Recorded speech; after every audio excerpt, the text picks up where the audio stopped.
My message is, you got things that are broken in your life? I'll tell you exactly why. It's because giant corporations, billionaires, have seized our government. And for decades now, they have been making that government work for a thinner and thinner slice at the top. And they do it mostly out of the headlines. Just a little tilt here, just a little shift there, just a little exception, until over time, they've gotten richer and richer and richer and richer, and everybody else is left eating dirt. That is the message. Blaming others for your problems is a complete waste of time. When you do that, you don't learn anything. You can't grow and you can't mature. Thus, you can't make your life better. In my 3 decades as a professor and clinical psychologist, I've learned that there are 2 fundamental attitudes toward life and its sorrows. Those with the first attitude blame the world. You got things that are broken in your life? I'll tell you exactly why. It's because giant corporations, billionaires, have seized our government. Those with the second ask what they could do differently. Why? Because other people aren't the problem. You're the problem.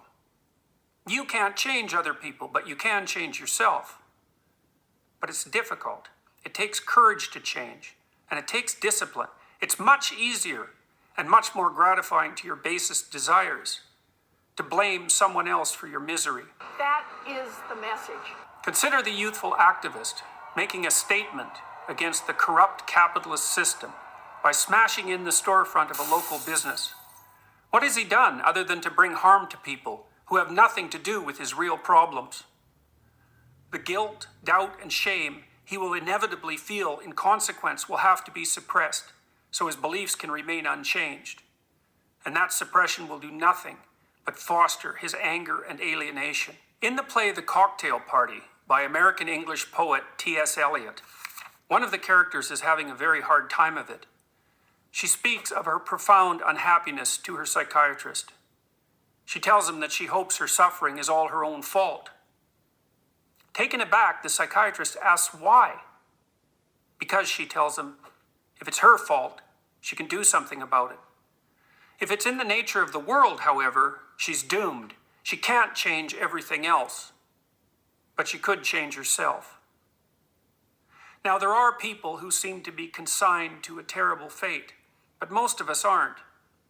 Most of us have a chance to make our lives better. But how? Start small. Ask yourself a few questions.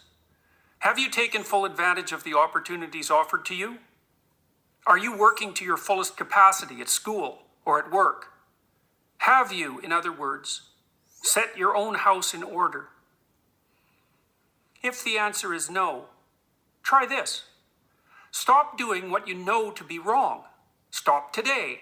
Don't waste time asking how you know that what you're doing is wrong. Inopportune questioning can confuse without enlightening and deflect you from action. You can know something is right or wrong without knowing why. Start paying attention. Do you procrastinate, show up late, spend money you don't have, and drink more than you should? It's not a matter of accepting some externally imposed morality. It's a dialogue with your own conscience. What are you doing that's wrong from your own perspective? What could you put right now? Get to work on time. Stop interrupting people. Make peace with your siblings and your parents. Diligently utilize everything you already have at hand. If you do those things, your life will improve. You'll become more peaceful, productive, and desirable. After some days or weeks or months of attentive effort, your mind will clear. Your life will become less tragic, and you'll become more confident. You'll start seeing right from wrong more clearly. The path in front of you will shine more brightly. You'll stop getting in your own way. Instead of bringing trouble to yourself, your family, and your society, you'll be a positive and reliable force. Your life will still be difficult. You'll still suffer. That's the price of being alive. But maybe you'll become strong enough to accept that burden, and in that fashion, even come to act nobly and with purpose. The proper way to fix the world isn't to fix the world. There's no reason to assume that you're even up to such a task, but you can fix yourself. You'll do no one any harm by doing so. And in that manner, at least, you will make the world a better place. I'm Jordan Peterson, Professor of Psychology at the University of Toronto for Prager University.